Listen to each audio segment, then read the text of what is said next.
Kick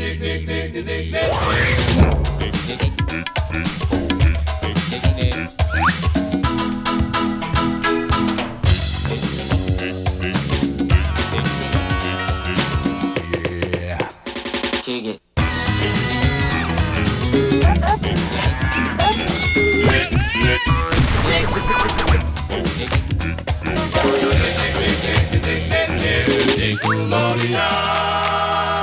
Hello, Nickelodeon fans, and welcome to This Week in Nickelodeon History. Now, we are just going to kind of jump right into This Week in Nickelodeon History and have a few other things after this, because this week, unfortunately, we only have one show. We have one show to go over that started or ended between May 16th and May 22nd. It's crazy. I could certainly bring up and talk about the fact that the Brady Bunch 9 years ago on May 21st started airing on Nick at Night and then ended on June 24th, 2012. Or I could also mention the fact that Wings on May 22nd, 2005, 16 years ago, stopped airing at Nick at Night. And that's, there's some information for you. As I've mentioned before, as time goes on, each week we'll build on top of one another for more nuanced little trivia for This Week in Nickelodeon History. But you got to start somewhere. You got to start at ground zero at the bottom and work your way up. We're going to cover this week every year anyway. So, but this week happens to be the 20-year anniversary of the final episode of Cousin Skeeter. That's right. May 19th, 2001 was the final episode of Cousin Skeeter, created by Phil Bowman, Alonzo Brown, and Brian Robbins, the current president of Nickelodeon, which isn't that much of a surprise given Brian's consistent work with Nickelodeon that goes back all the way to the 90s. He is actually the creator of All That, which then helped spawn a bunch of other shows like Kenan and Kel. He was an executive producer on The Amanda Show, on The Nick Cannon Show, even on Fred the Movie, which eventually would in some way, shape, or form be connected with Nickelodeon there. He has been working behind the scenes on television for decades. So him helping create Cousin Skeeter here, not that big of a surprise also, because here he is his second Nickelodeon creation. Cousin Skeeter stars Robert Richard, who plays the role of Bobby Walker, a young man living in New York City with his father, played by Rondell Sheridan. Andre Walker, Rondell, you might be familiar, also played the father on That's So Raven. And then his mother is played by Angela Means, Vanessa Walker. So the Walkers are living in New York City, and they're joined by Bobby's cousin Skeeter, who is moving from Georgia to live in New York City with his cousin Bobby. The gimmick of this show is that Skeeter is a puppet.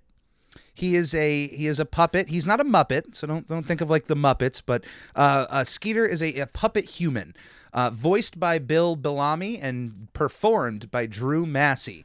The show is very charming. It's incredibly intriguing to watch because it doesn't take itself too seriously, obviously, given the fact that Skeeter himself is a puppet. So he does puppet shenanigans that you would expect a puppet to do, and no one kind of blinks twice at it. And that's kind of where a lot of the charm comes from, the relationship between Skeeter and his cousin Bobby.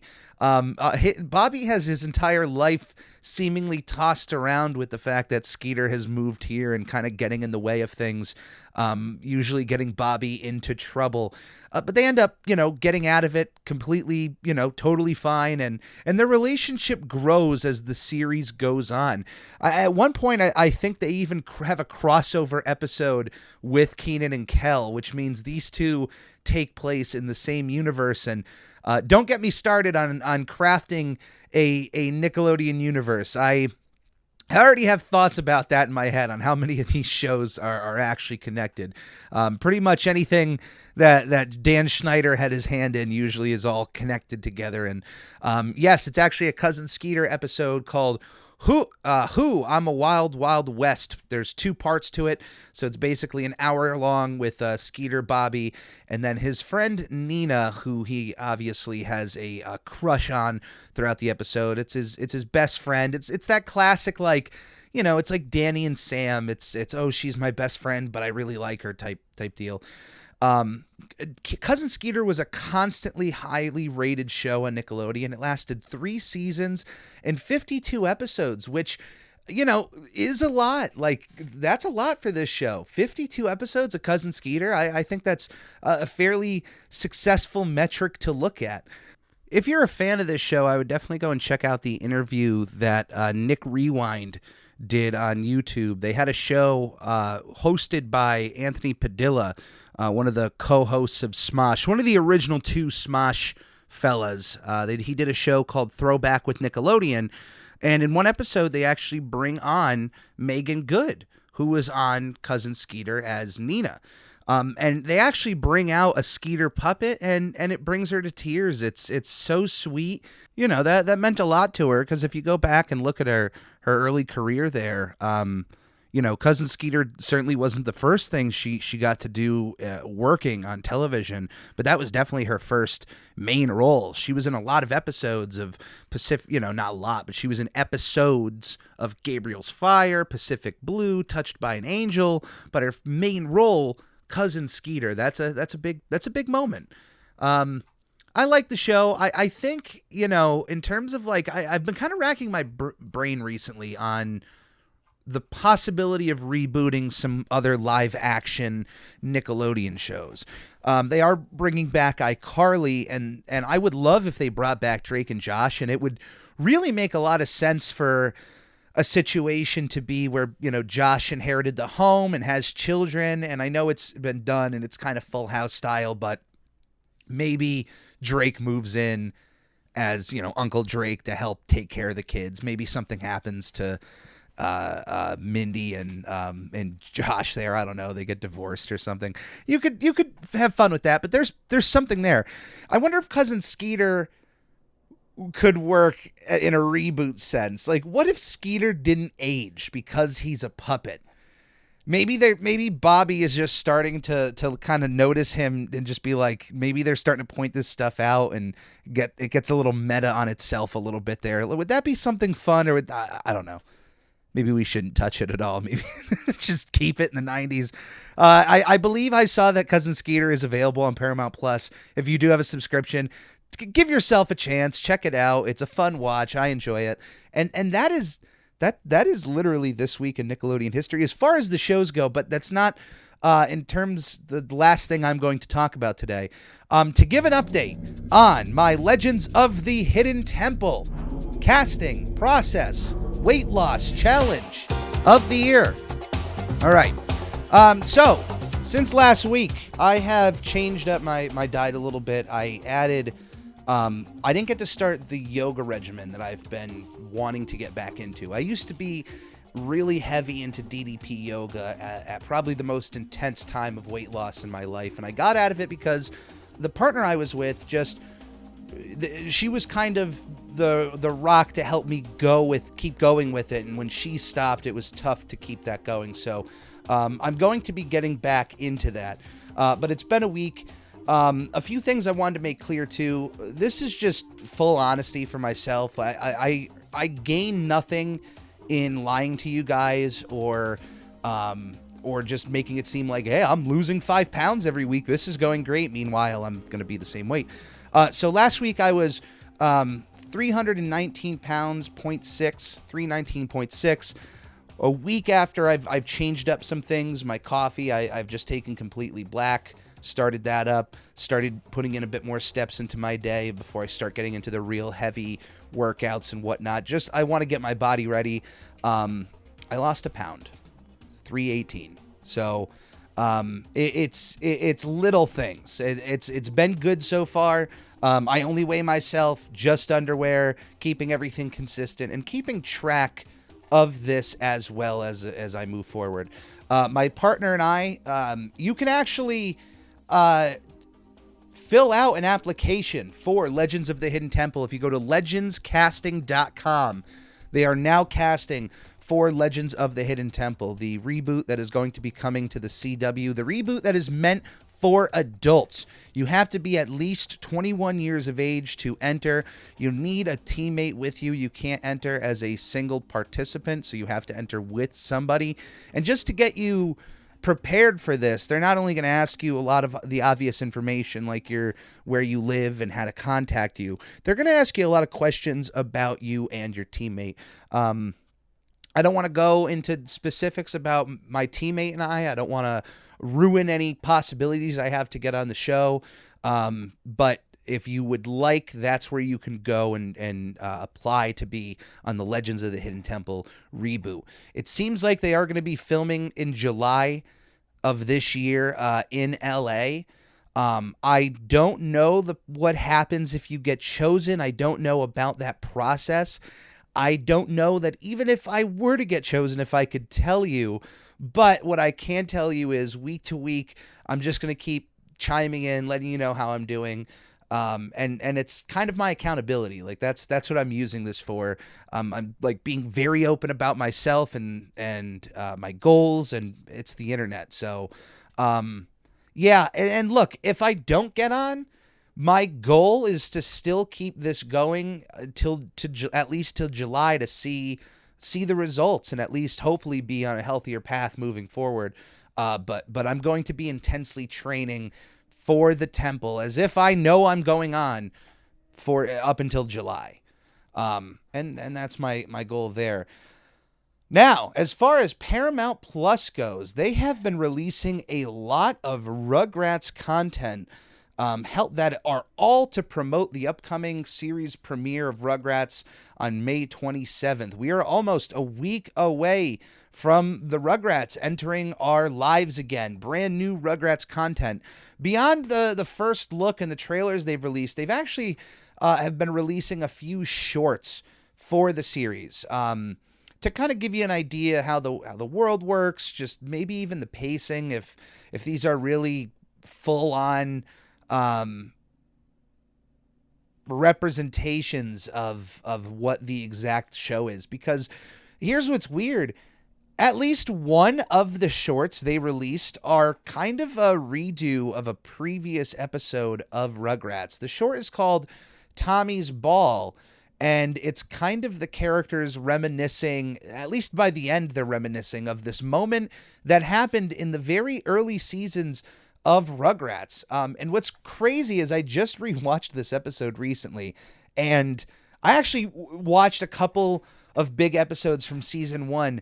And if you have access to go back and watch that first season, do yourself a favor and go back and watch some episodes, because I think when people think of Rugrats adventures, they imagine the babies using their imagination.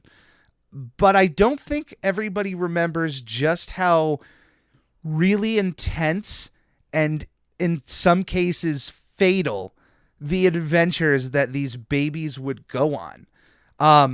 In the first season, beyond Tommy getting locked in toy stores and being in the back of post offices where he could have been injured, he finds himself kidnapped. Like, there is an entire episode of Rugrats from the first season in which Tommy is literally kidnapped by 2 kidnappers from his front lawn. And I'm sitting there going, this never clicked on how massive this is. This is a massive moment in an episode. But the second episode of the series, called Barbecue Story, it's pretty much, it was crazy. I watched Tommy's first birthday, and they shoved almost every character that they knew they were ever going to use in that episode. I always forget that they didn't take their time introducing the adults or the parents. That first episode, they were just like, here's everybody. Here's our cast, including Tommy's maternal grandparents. Like, everybody is on board. I love it. And they continue that with Barbecue Story. The next episode has all of the characters together having this barbecue. And during the episode, Tommy is showing off his new ball. Angelica steals the ball, won't give it back to Tommy as he's demanding it. And because Tommy won't say please, she ends up knocking it out of the yard into a further yard away outside of the fencing, which causes Tommy to cry, Dee Dee to come over. He sees that the ball is still within reach. He can see it. And decides to go on an adventure with Chucky to reclaim the ball. The problem being is that where the ball ends up being is a yard that includes one of the scariest looking dogs I've ever seen in an animated cartoon. And this dog is charging after Tommy. It's probably one of the scariest moments I can think of in the entire series. Tommy and Chucky almost being, at least Tommy almost being mauled by this dog. It's even though Spike in the end makes the save, spoiler warning, I always forget just how intense Rugrats was at the beginning of its run. So do yourself a favor and go back and watch a few of those early episodes. But they recreated the whole scene in which Tommy shows off his new ball. It's almost 1-to-1 as it is in the original cartoon. Except, I don't know, there's something that no matter how good a CGI show looks, the idea that it's going to be perfect almost. In having just seen this episode, it's very early Rugrats animation. It doesn't look super pretty, but I think that grittiness of the classic way they used to make animation, the 2D animation, the way, sometimes they look just slightly off model. Like that's a lot of charm that you can't get in a CGI show. And if you do, you almost have to put in extra effort to try to match that. And they didn't try to match it. They're going with their own style. And I think it looks great because there's a lot of moments where if you just pause the show, you can kind of sit back and appreciate some of the nuanced details that you don't really get to see. In one frame, if you pause it the right way, the lighting shows that Dee Dee's dress has texture to it. It looks like a cotton dress. It's not just this single red piece of fabric. There's actual fabric showing. You can see the little strands on Tommy's hair. A lot of effort went into this show, and I think some of it should be commended. The voices are definitely going to take some time to get used to, but it's just certainly puzzling why they had to feel the need to replace them in the first place. Think about this. Michael Bell, one guy, voiced both Chaz Finster and Drew Pickles. There's one guy who voiced two characters. That's one paycheck instead of having to pay both Timothy Simmons and Tony Hale, who I can't imagine Tony Hale coming very cheaply. I love Arrested Development. I love Tony Hale. He is an absolutely incredible voice actor. He's an incredible comedic actor. He's an incredible character actor. I have no doubt that his Chaz Finster is going to sound wonderful, but was it worth going out of the way to change it? Especially given the fact that one of their biggest marketing points for the Revival series is the fact that they got the original voice cast back. And it's got to feel weird for some of the voice actresses. Look at Kath Soucie voicing Phil and Lil. She also voiced Betty DeVille in the original series, and now she's got to sit back and watch somebody else voice that character. It's Natalie Morales. I don't know. Maybe they just looked at this as a chance to just get more people in voice roles. I can get behind that, but for that I say bring on new characters. Add in new neighbors on the street. What do the neighbors directly next to Stu and Dee Dee look and sound like? Do they have kids that the babies could play with that could be a part of adventures? Cartoon characters, and I'm going to quote Hot Diggity Demon here, cartoon characters are their voices. Betty DeVille, Kath Soucie brought so much energy and character to that voice. Is it worth it to spend more money to bring on a new actress to fill shoes that she doesn't have to fill? Why do that to the actress? Because Natalie Morales may be a wonderful character actress in her own right, character actor, excuse me. But I don't know. It's to give her her own character that she can grow with, that she can call her own, because now there's just going to be people like myself who, spent their childhoods watching a character like Betty DeVille, like Dee Dee Pickles, like Stu Pickles, and not being able to hear those voices. I'm going to probably repeat a lot of this during the review of the show. Of course, the one character I'm really looking forward to see is Lou Pickles, Grandpa Lou, now being voiced by Michael McKean. That one interests me because obviously with both Joe Alasky and David Doyle not being able to reprise their role as Grandpa, that was one that was going to have to be replaced anyway. But it seems like they've just taken a complete different direction with Grandpa, because not only did we get the Tommy's Ball short, we also got a short involving Tommy and Spike, with Spike bringing, taking Tommy out of his crib to get him to open the door so that Spike can go outside. They start howling at the moon. It's a cute little short. We get to see that the Pickles now have this little shed, this kind of hangout area outside. There's a name for what this is, but it's basically a little hangout area. It's glass doors. You can open it up. There's a chair. There's some tables. It's a really nice, sweet addition to the Pickles' backyard.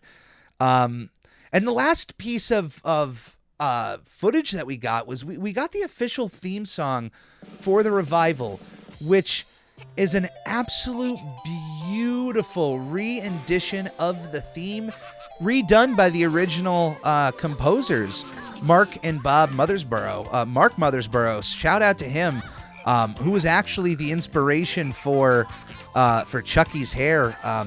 Both brothers there, of course, bring us the band Devo, for those that don't know. Of course, known for the song Whip It, one of the cult classic songs of my life. Absolutely love it.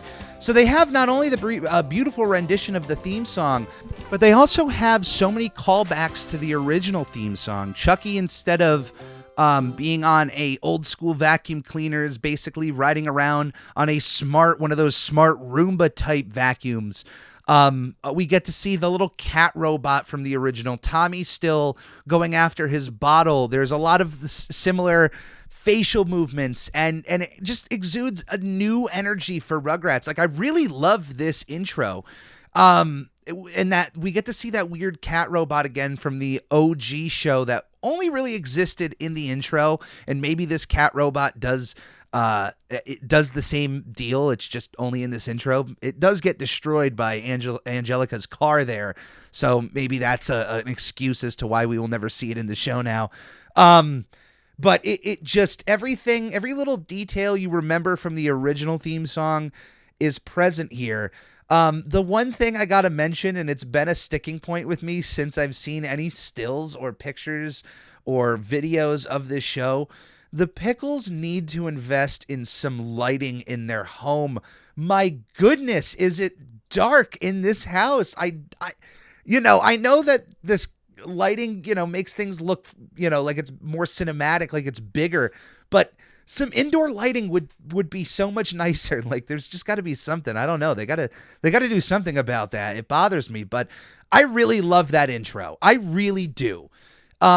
For a moment, for 30 seconds of my life, I was able to see this revival as more than just a revival. I thought it was a carefully constructed reuse of the brand of Rugrats.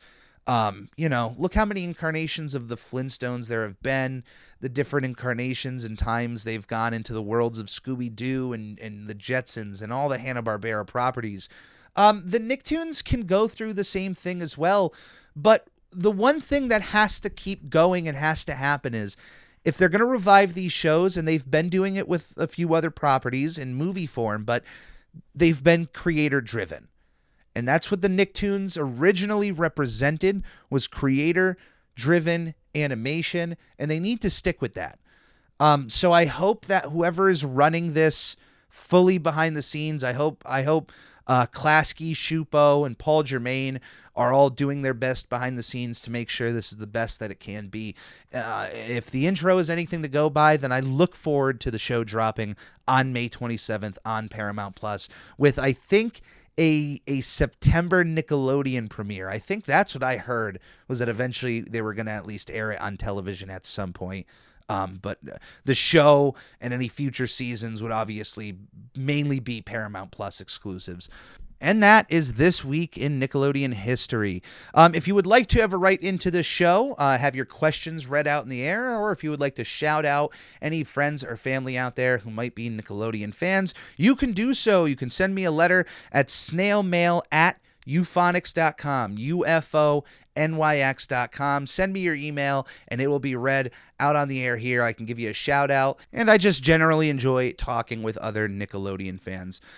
If you would like to help out the show, there are many ways you can. You can find this video on YouTube or the audio podcast on YouTube. Subscribe to us, like our videos, comment on our videos, get some traction going there. Find us on social media at I'm Ready Podcast on Twitter, at SpongeBob Podcast on Instagram. Search for my show, I'm Ready, a SpongePod Squarecast on Facebook, where future episodes of This Week in Nickelodeon will also be uploaded alongside YouTube as well. Although the audio feed will always be the first place to get the earliest shows. So if you are listening to this video-wise and you would like to follow the show more up to date, at least up until everything gets cataloged through YouTube, you can do so. We're on Spotify, Google Podcasts, Apple Podcasts, wherever you get your podcasting needs, you can find this feed. That is This Week in Nickelodeon History. My name is Captain Eric, and we'll see you here next time. On the Lord Hut, here a hut, Nick.